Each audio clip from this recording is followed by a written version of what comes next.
සුබ සන්ධ්‍යාවක් වේවා හැම දිනාටම. ඉතින් අද සුන්දරනීය සන්ධ්‍යාවක අපි අපේ රට ගැන අපිට කතා කරන්න බොහෝ දේවල් තියෙනවා. අපේ සමාජය ගැන අපිට ගොඩක් දේවල් කතා කරන්න තියෙනවා. ඉතින් මගේ කතාව අපි හෙළෙක් විදියට ශ්‍රී ලාංකිකයෙක් විදියට අපිට අභිමානයක් ගැම්මක් ගට් එකක් එනවා නම් අපි ඒ අනුසාරයෙන් අපේ ජීවිතය හැඩගස්වා ගන්නට අපි කටයුතු කරන්න ඕනේ. ඒක තමයි අපි ශ්‍රී ලාංකීය අභිමානය කියලා කියන්නේ. මම මේ වෙලාවට මට මතක් වෙනවා රත්නදීප ජන්ම භූමි ලංකාදීප විජය භූමි මේ අපේ උදාර වූ මාතෘ භූමියයි මාතෘ භූමියයි. එතකොට මේ රත්නදීප රත්නයන්ගෙන් එහෙම නැත්නම් මැණික් මුතු මැණික් වලින් සපිරෙනු අපි ජන්ම භූමිය අපි ජන්මලාභය ලැබපු මේ භූමිය මේක උදාර මාතෘ භූමිය. මේක තමයි අපි ඉපදිච්ච අපි මියදෙන උදාර වූ මාතෘ භූමියයි කියලා එදා මම හිතන්නේ මේක අමරදේව ශූරියන් තමයි මේ ගීතය ගායනා කරන්නේ. කොතරම්නම් හැඟීමක් ඇතිව ඒ සිංහල ලේ රත් වෙන විදියට ශ්‍රී ලාංකීය ජාතිය අභිමානය අවදි කරන විදියට මේ ගායනාව ගායනා කරාද කියලා මේක ශ්‍රවණය කරනකොට අපට දැනගන්නට පුළුවන්. මෙවැනි සුවිශේෂී රටක් ජාතියක් තමයි අපිට තිබුණේ. නමුත් අද වර්තමානයේ වෙන විට ඒ ශ්‍රී ලාංකීය හැඟීම නැති ජාතිය පිළිබඳ තමන් හෙළෙක් කියලා හැඟීම නැති තමාගේ අභිමානය හිස් ලෙස සිතන තමාගේ මේ උතුම් මාතෘ භූමියේ පැලවුණ රෝපණය වුණ ඒ බුද්ධ ශාසනය ගැන අපම රේණුවක්වත් තරම් ගෞරව ශ්‍රද්ධාවක් නැති තමාගේ අතීත උරුමයෙන් උරුම වූ ඒ සංස්කෘතික වටිනාකම හඳුනා නොගත් පරපුරක් වර්තමානයේ මේ ජන සමාජයේ ජීවත් වීම අපි ලැබපු ඒ අපි ලබලා තියෙන අපේ තියෙන අභාග්‍යයක්. ඉතින් මෙවැනි සමාජයක් නැවත මේ රටේ සැකසෙනවා නම් ඒ සැකේ නොමග ගිය සමාජයක් සැකසීම පිණිස භෞතිකය පමණක් අරමුණු කරගෙන එවැනි සමාජයක් සැකසීමට යම් වැඩපිළිවෙළ දියත් කරමින් යම් වැඩපිළිවෙළ දියත් කිරීම සඳහා උදව් උපකාර කරන නායකත්වයක් රාජ්‍ය නායකත්වයක් යම් රටක් තුළ දියත් වෙනවා නම් ඒ රටට අභාග්‍යයක් අවාසනාවක් තමයි ඒක. අපි මෙහෙම හිතමු යම් කිසි නායකයෙක් හෝ ජන සමාජයක ඒ රාජ්‍යයක් බොහෝ හොඳ දේවල් කරනවා. නමුත් නරක දේවල් සීමා සහිත ප්‍රමාණයක් කරනවා. නමුත් ඒ නරක සීමා සහිත ප්‍රමාණය මුළු සමාජයටම බැරෑරුම් ලෙස බොහෝ යහපත් ලෙස අර හොඳ සියල්ලම යට කරමින් අර නරක අනාගතයේදී බොහෝ ප්‍රශ්න මතුවන ආකාරයෙන් ඒක සමාජයේ යම් ප්‍රශ්නකාරී ගැටලුකාරී දේවල් මතුවෙන ආකාරයෙන් නරක ටික ඉස්මතු වෙනවා නම් ඒ රාජ්‍ය හෝ ඒ රාජ්‍ය නායකත්වයත් ඒ රටට අභාග්‍යයක්. මේ රටේ එදා අතීතයේ ඉඳන් රජදරුවන් මේ බුද්ධ ශාසනය මේ බුද්ධ ශාසනය කියන්නේ සාමාන්‍ය දෙයක් නෙවෙයි. මේක දර්ශනයක්. මේ දර්ශනය අපට මේ සමාජයේ ශෝධනය පිණිස යොදා ගන්න පුළුවන් බොහෝ කරුණු තියෙනවා. අපි උදාහරණයක් විදියට හිටියොත් පංචශීලය ගැන හිතුවොත් මේ පංචශීලය කෙනෙක් ආරක්ෂා කරනවා නම් මේ පංචශීලයක් සහිත සමාජයක් රට තුර නිර්මාණය වෙනවා නම් ඒක මේ බෞද්ධයට විතරක් නෙවෙයි අබෞද්ධයටත් ඒකෙන් සෙතක් සැනසීමක් උදා වෙනවා. මම උදාහරණයක් විදිහට ගත්තොත් ප්‍රාණඝාතයෙන් වෙන්වීම මේ සමාජයේ හැමදෙනාම බොහෝ පිරිසක් ප්‍රාණඝාතයෙන් වෙන් වෙනවා නම් ප්‍රාණඝාතය කියනකොට සතෙක් මැරීම ප්‍රාණඝාතයක්. එතකොට අද සත්තු වගේම සමාජයේ මිනිස්සු මරන්න මේ සමාජයේ පුරුදු වෙලා තිනවා. බල්ලෝ බලල්ලු මරණ ගානට තමයි අද සමාජයේ මිනිස්සුත් මරලා දාන්නේ. එවැනි කුරිරු සමාජයක් තමයි අද වර්තමානයේ බිහි වෙලා තියෙන්නේ. එතකොට අපි හිතමු පංචශීලයේ රකින්න සමාජයක් බිහි වුණා නම් ඔහු සතෙක් මරන්නේ මැලි වෙනවා. සතෙක් මරන්න ඔහු බයක් සාංකාවක් ප්‍රාසයක් ඇති වෙන සතෙක් මරන්නත්. එහෙනම් එවැනි පුද්ගලයෙක් සමාජයේ මිනිසෙකු මරන්න කොතරම්නම් බියක් අකමැත්තක් ඒ පුද්ගලයා තුළ ඇති වෙනවද? එවැනි පංචශීලයක් රකින්න සමාජයක් ගැන තමයි බුද්ධ ශාසනයේ අරමුණ. ඒ වගේ අවිහිංසාවාදීත්වය මනුෂ්‍යයට විතරක් නෙවෙයි සතා සිව්පාවටද කරුණාවෙන් මෛත්‍රියෙන් දයාවෙන් සැලකීමේ ආරක්ෂා කිරීමේ වැඩපිළිවෙලක් තමයි ඒ බුද්ධ ශාසනයේ පදනම. ඒ විතරක් නෙවෙයි ඒ පරිසරයේ තියෙන ගහකොළද ආරක්ෂා කිරීමේ වැඩපිළිවෙලක් තමයි බුද්ධ ශාසනයේ පදනම. ඒ සමාජයේ මව්පියන්ට ගරු බුහුමන් කරමින් වන්දනාමාන කරමින් ඒ ගුරු දෙගුරුන් ආරක්ෂා කරමින් තමාගේ ඥාති හිත මිත්‍රාදීන් හා අසල්වාසීන් සමග ප්‍රේමයෙන් දයාවෙන් කරුණාවෙන් ජීවත් වීමේ වැඩපිළිවෙලක් තමයි සම්මා සම්බුද්ධ ශාසනයේ පදනම වෙලා තියෙන්නේ. ඉතින් මෙවැනි සමාජ පද්ධතියක් බිහි වුණොත් හැම කෙනාටම හොඳයි. එහෙනම් ඒ සුදුසු දේ අපි අපෙන් අයත් කරන්න හැමෝම පෙළඹෙන්නේ. භෞතිකය පදනම් කරගෙන අපේ ආධ්‍යාත්මික ගුණවගා අපි ඉවත් කිරීමේ වැඩපිළිවෙලක් සමාජයේ ක්‍රියාත්මක වෙනවා නම් ඒ සඳහා ආධාර උපකාර කරනවා නම් ඉහළ නායකත්වයේ සිට ආධාර උපකාර කරනවා නම් ඒ සමාජයේ අපිට නීතියෙන් පමණක් බැඳිච්ච නීතියෙන් විතරක් විසඳන්න පුළුවන් හදන්න පුළුවන් සමාජයක් බිහි වෙයිද කියලා ඒක අපිට හිතන්න පුළුවන් කාරණාවක් නෙවෙයි.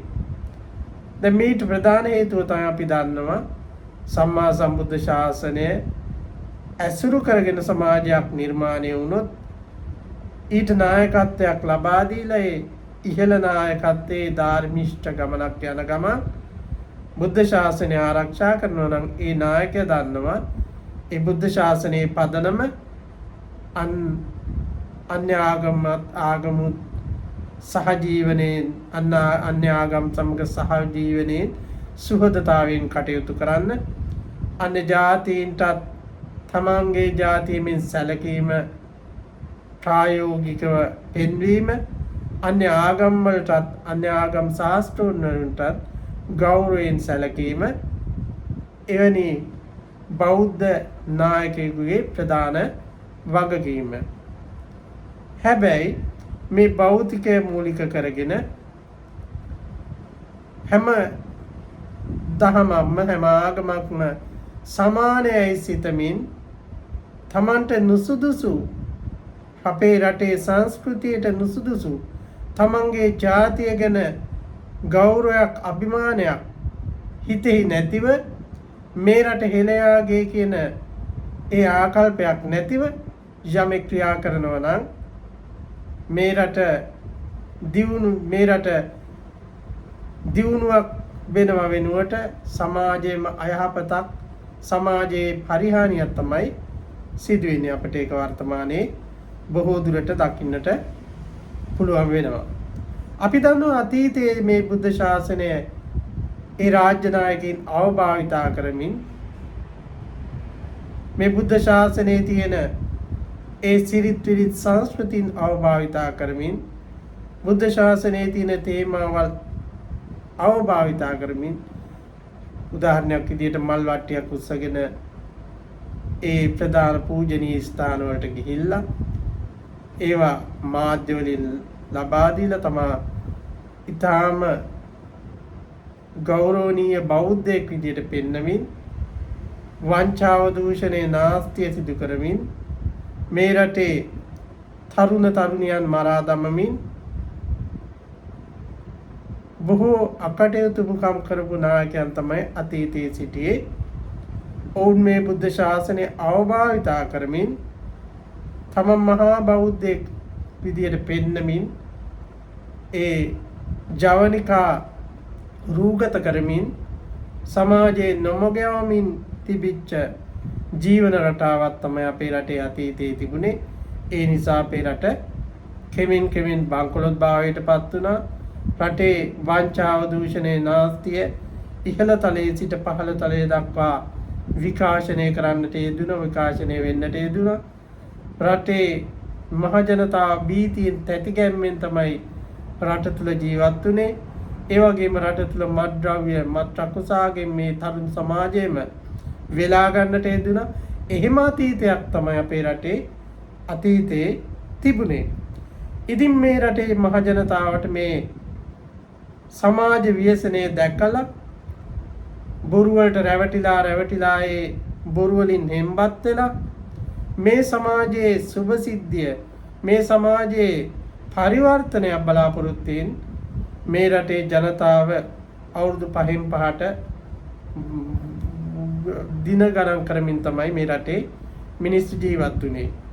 මිනිස්සු බැලුවා මේ රටට හොඳ නායකයෙක් ඇවිල්ලා මේ රටේ සමාජය පරිවර්තනය කරන්න ගුණවත්, සිල්වත්, නැනවත්, දහමින් පෝෂිත සිත් පිත් ඇති පුණ්‍යවන්ත නායකයෙක් මේ රටට පැමිණිලා මේ රට මේ අඳුරු ආගාදයෙන් මුදවාගෙන යහපත් රටක්, සුන්දර ජීවිතයක් ගත කිරීමට හැකි, සතුටින් මිය පරලොව යා හැකි රටක් නිර්මාණය කරයි කියලා මිනිසුන්ගේ හිත් තුළ යම් ඡායාවක්, සේයාවක් නිර්මාණය වෙලා තිබුණා.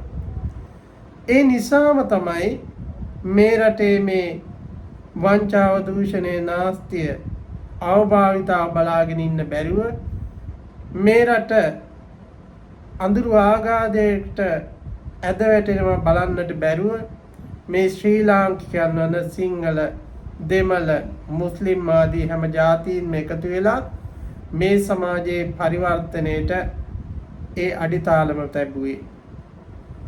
නමුත් ඒ අඩිතාලම මත මේ සමාජයේ ඒ රාජ්‍ය නායකත්වයේ වෙනස් වුණා. ඒ රාජ්‍ය නායකත්වයේ වෙනස් වුණත් මිනිසුන්නේ දැක්ක, විශේෂයෙන් මේ රටේ 70%ක් ඉන්නේ සිංහල බෞද්ධ. එහෙනම් ඒ සිංහල බෞද්ධ කියන්න අපි මැලි වෙන්න ඕනේ.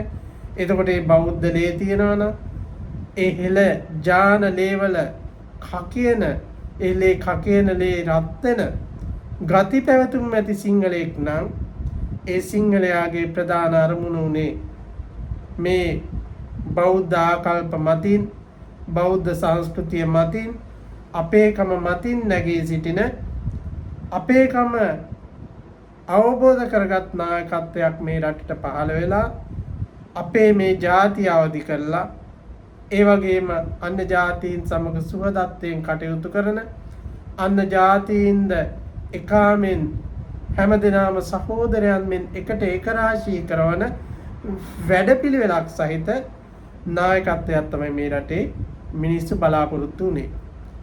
ඉතින් එවැනි නායකත්වයක් බලාපොරොත්තු වුණත් වර්තමානයේ වනතෙක් අපට මේ සුන්දරනීය රටක් නිර්මාණය කිරීමේ සැකස්මක් සහිත නායකත්වයක් සහිත රාජ්‍යයක් අපට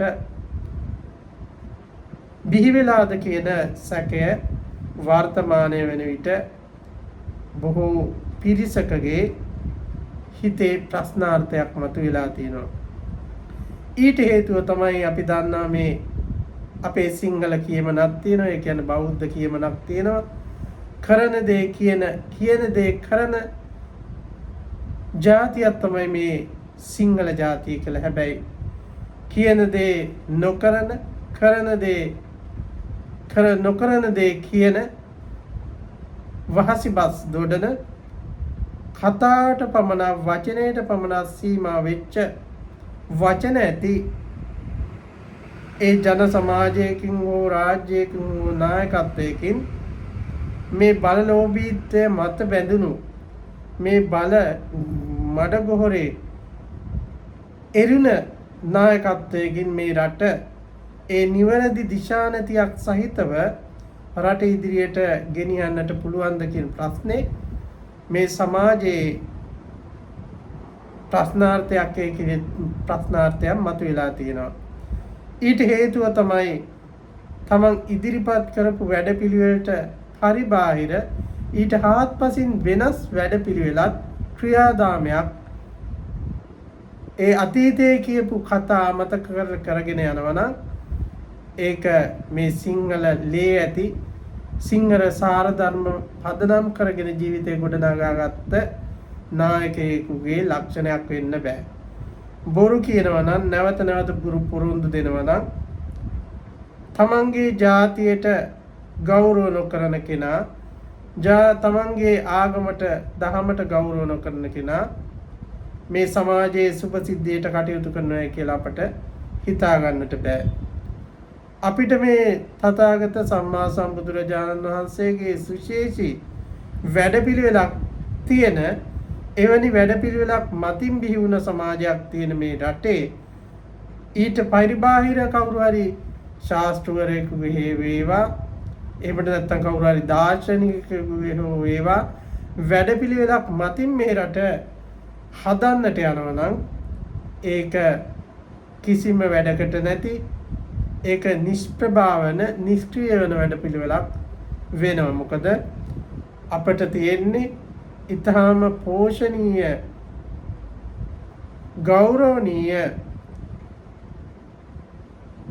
වැඩපිළිවෙලක් සහිත සංස්කෘතියක් තමයි අපිට තියෙන්නේ. අපි මේ සංස්කෘතිය අමතක කරලා අපේ සංස්කෘතිය උපහාසයට අපහාසයට ලක් කරගෙන අපේ කම අපේ අභිමානය අපි නැති කරගෙන අපි යම් පටු අරමුණු ඇතුව පටු ආකල්ප ඇතුව අපි වැඩ කරන්නට ගියොත් අපි කියපු දෙයට හාත්පසින් වෙනස් වැඩපිළිවෙලක් දියත් කරන්න ගියොත් ඒක කිසිම වැඩකට නැති කිසිම ක්‍රමවේදයක් නැති හිස් වැඩපිළිවෙලක් වෙනවා. එවැනි වැඩපිළිවෙලකින් අපේ රට සමාජය අද ඉහළට ගන්නට බෑ. ඔබට අපට පේනවා ඇති අද වර්තමාන වන විට අපේ සමාජය ඒ සාර ධර්ම අතින් පිරිහෙලා තියෙන්නේ. දෙමාපියන්ට අවනත නැති, කීකරු නැති, ගුරු දෙගුරුන්ට කීකරු නැති, ගුරු දෙගුරුන්ට ගෞරව කරන්නේ නැති, දෙමාපියන්ට ගෞරව කරන්නේ නැති සමාජයට වෛර කරන සමාජයක් තමයි අද වර්තමානයේ මේ සමාජයේ නිර්මාණය වෙලා තියෙන්නේ. එවැනි සමාජයක් නිර්මාණය වෙච්ච සමාජයෙන් තව තවත් සාර ධර්ම බිඳහෙළන වැඩසටහන් ක්‍රියාත්මක වෙනවා නම් අපේ රට මේ බුද්ධ දර්ශනයෙන් තමයි පෝෂණය වෙලා තියෙන්නේ. ඔබට දකින්නට පුළුවන් සමහර අන්‍ය ජාතීනුත් මේ දර්ශනයේ අනුකූලත්වයේ මත තමයි අපේ රටේ ජීවත් වෙන්නේ. ඉතින් ඒ හොඳ දර්ශනයක් මොකක් කොයි ශාස්ත්‍රඥ වහන්සේ කෙනෙක් දේශනා කළත් ඒ හොඳ වැඩපිළිවෙලක් මත යම් කෙනෙක් ජීවත් වෙනවා නම් තමන්ගේ ජීවිකාව කරගන්නවා නම් සමාජයේ ඇසුරු කරගන්නවා නම් ඒක සමාජයටත් ඔහුටත් ඔහුගේ පවුලටත් රටටත් යහපතක් වෙන්නේ. ඉතින් එවැනි වැඩපිළිවෙලක් යටතේ ආපු මේ සමාජය අද වර්තමානයේ වෙන විට සාර ධර්ම බිඳ වැටිලා එකිනෙකා මත සංහිඳියාව නැති වෙලා එකිනෙකා මත ගැටුම් ඇති කරගන්න බය බීරාන්තෙන් ජීවත් වෙන්නට වෙච්ච අභාග්‍යවන්ත රටක තමයි අපි වර්තමානයේ ජීවත් වෙන්නේ. එතකොට මේ ක්‍රමවේදය දියත් කරපු අතීතයේ සිට වර්තමානයේ දක්වා මේ සඳහා මේ සමාජයේ නොමග යැවීම පිණිස සමාජයේ භීෂණ ඇතිවීම පිණිස සමාජයේ අඩදබර ඇතිවීම පිණිස සමාජයේ සભ્યත්වයේ නැතිවීම පිණිස යම් කිසි ක්‍රියාදාමයක් අතීතයේ සිට වර්තමානයේ දක්වා ක්‍රියා කළ යම් නායකත්වයක් දුන් පිරිසක් සිටීද ඔවුන් සියලු දෙනාම මේකට වග කියන්න ඕන. එහෙම වග කියලා වර්තමානයේ මේ සමාජයේ නොමග යවන සමාජයේ සුමකට යන වැඩපිළිවෙලක් ක්‍රියාත්මක කරන්නේ නැතුව භෞතිකත්වයේ විතරක් කතා කරමින් භෞතිකත්වයේ මත පමණක් වැඩපිළිවෙල් ඉදිරිපත් කරමින් එහෙම ඉදිරිපත් කරන ප්‍රමාණය 10%කට වැඩිය නැහැ. නොකරන ප්‍රමාණය 90%යි. ඉතින් එවැනි සමාජයක් මතින් මේ රට කවදාකවත් නිර්මාණය කරන්න බෑ. එක ප්‍රධාන දේ තමයි තමන්ට තමන් අවබෝධක වෙනවා නම් තමන් කවුද කියලා මතක නම් තමන්ගේ ජාතිය මොකක්ද කියලා මතක නම් තමන්ගේ ජාතියට ගෞරව කරන්නේ නැත්නම් තමන්ගේ රටට ගෞරව කරන්නේ නැත්නම් තමන්ගේ දර්ශනයට තමන් මේ හැදිච්ච වැටිච්ච පරිසරයට සාප කරනවා නම් ඒකට ගෞරව කරන්නේ නැත්නම් එවැනි පුද්ගලයන් සහිත සමාජයකින් ඒ රටක් සුවපත් රටක් ලස්සන ජීවිතයක් සහිත රටක් නිර්මාණය කරන්න බෑ. ඉතින් වර්තමානයේ වෙලා තියෙන එක අපිට අනාගතයේදීවත් අපේ රටට ගැළපෙන නායකත්වයක් දකින්නට නැහැ. සුදුසු නායකත්වයක් දකින්නට නැහැ. අපේ රට අනිත් රටවල් මතින් යැපීමේ වැඩපිළිවෙලින් පරිබාහිර වැඩපිළිවෙලක් සහිත නායකත්වයක් අපිට දකින්නට ලැබෙන්නේ නැහැ. ඉතින් මේක අපේ බෞද්ධ රටක් වුණත් මෙතරම් පෝෂණීය සෞම්‍ය රටක් වුණත් අපේ රට අවුරුදු 100ක් අවුරුදු 76ක සාපයක් ගැන අපි කතා කරනවා. ඊටත් එහා ඉඳන් අපි අභාග්‍ය සම්පන්න ජාතියක් වෙලා හමාරයි. ඉතින් මෙවැනි රටක් සුන්දරණීය රටක් කරන්නට නම් මේ සමාජයෙන්ම තමයි යහපත් ගුණ ඇති යහපත් සිතුම් පැතුම් ඇති යහපත් ආකල්ප ඇති කරන දේ කියන දේ කරන සත්‍යවාදී මනසත් නායකත්වයක් ගොඩ නැගෙන්නට ඕන. මිත්‍යාව බැහැර කරලා විද්‍යාවට අනුකූලව සමාජයේ සැකසිය හැකි ඒ වගේම හොඳ ආකල්ප ඇති කිරීමට ඒ ගත යුතු දේ සංස්කෘතියෙන් හෝ වේවා දර්ශනයෙන් හෝ වේවා ආගමකින් හෝ ඒවා අරගෙන ඒවා මේ සමාජයට ඇඳලා සමාජයේ සුවපත් කරන වැඩපිළිවෙලක් සහිත භෞතිකයේ මත පමණක් විතරක් අරමුණු නොකරන හොඳ ගුණවත් නායකත්වයක් මතින් විතරයි අපේ රට අනාගතයට සුබදායී ලස්සන රටක් බිහි කරන්නට පුළුවන් වෙන්නේ. එහෙම ගුණවත් සිල්වත් ගුණවත් බෞද්ධ නායකයෙකුට විතරයි මේ රටේ නියම ක්‍රමවේදයක් සහිත සංහිඳියාවක් සහිත ජාතීන් අතර මිත්‍ර බන්ධනයක් සහිත සුදුසු සොඳුරු සමාජයක් බිහි කරන්නට පුළුවන් වෙන්නේ. එහෙනම් අනාගතයේදී හෝ ඒවා එවැනි සුදුසු සුන්දරණීය සමාජයක් සහිත ශ්‍රී ලාංකීය රටක් හෙළ දීපයක් අනාගතයේදී නිර්මාණය කිරීම පිණිස හෝ එවැනි වැඩපිළිවෙලක් දියත් වේවා කියලා තමයි අපි හැමදෙනාගේම අරමුණ වෙලා තියෙන්නේ. ඒ වගේම අපේ මේ බුද්ධ ශාසනය ලෝකයාගේ යහපත වෙනුවෙන් චිරාත් කාලයක් මේ බුද්ධ ශාසනය රැගෙන යාමට සිල්වත් නැනවත් ගුණවත් මහා සංඝරත්නය සහ ඒ ඇසුරු කරගෙන ගුණවත් දැහැමි ජීවිතයක් ගත කරන උපාසක උපාසිකා පිරිසක් වර්තමානයේ සිට අනාගතයට ඈදේවා කියලා තමයි අදිෂ්ඨානය. එවැනි සුන්දරණීය ජන සමාජයක් මතින් ගොඩනැගිච්ච අංකුරයක් වූ නායකත්වයක් තමයි අනාගතයේදී අපට ලැබේවා කියන බලාපොරොත්තුව තියෙන්නේ. එහෙනම් ඒ සඳහා එක්රොක් වෙන්නට බෞද්ධ ශ්‍රී ලාංකිකයන් මෙන්ම අන්‍ය දර්ශනවාදී ආගම්වාදී හැම දිනාටම එවැනි දවසකට එකතු වෙන්න අදිෂ්ඨාන කරගනිමින් හැමදෙනාම මේ සඳහා සිත් පිත් පහළ කරගනිත්තා කියලා අදිෂ්ඨානයක් කරමින් මම අද වැඩසටහන මෙතනින් නිමා කරනවා. එන හැම දිනාටම සුබම සුබ රාත්‍රියක් වේවා. තෙරුවන් සරණයි.